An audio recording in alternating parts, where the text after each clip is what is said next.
Hey guys, welcome back to another video of Tech Avro. Hope you guys having a great day. In this video I'm going to show you how can you listen to audiobooks on Spotify. So just go to your Spotify app. Now after launching your Spotify app, all you need to do is just search for audiobooks.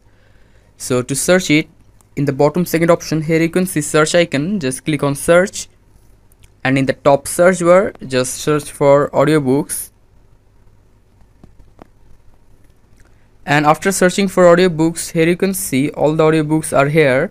You can just search any of your likes, just like I'm clicking on this,